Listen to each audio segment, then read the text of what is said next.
Le chef de la junte militaire au pouvoir, le général Abdourahmane Tiani, qui a pris le pouvoir la semaine dernière, a dénoncé hier mercredi dans un discours les sanctions imposées par la communauté économique des États de l'Afrique de l'Ouest et a assuré que la junte ne céderait pas aux pressions pour rétablir le président déchu, Mohamed Bazoum.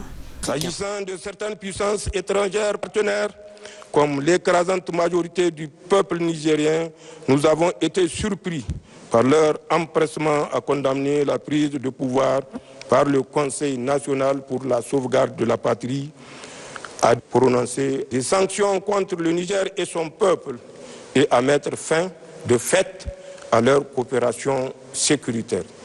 Cette attitude hostile et radicale n'apporte aucune plus-value ni dans la résolution de la nouvelle situation née de la prise du pouvoir par le Conseil national pour la sauvegarde de la patrie, ni dans notre lutte jusqu'ici commune contre le terrorisme.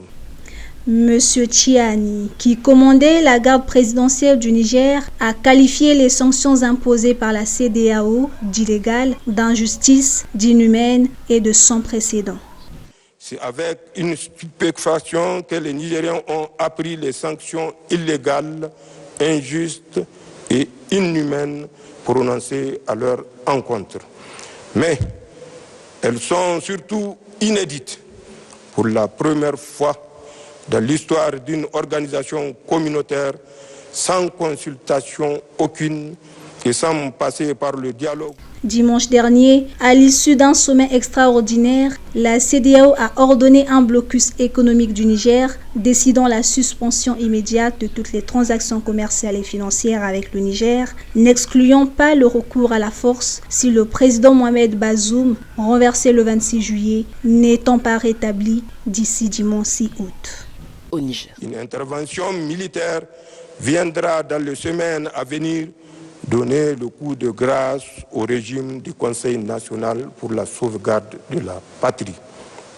Comme vous pouvez le constater, nulle part dans cette attitude méprisante et belliqueuse, les dirigeants de la CEDEAO et de l'UEMOA n'ont pris en compte la souveraineté de notre pays. En parallèle, une réunion de 2 jours des chefs d'état-major de la CEDEAO s'est ouverte hier mercredi dans la capitale nigériane pour discuter des prochaines étapes.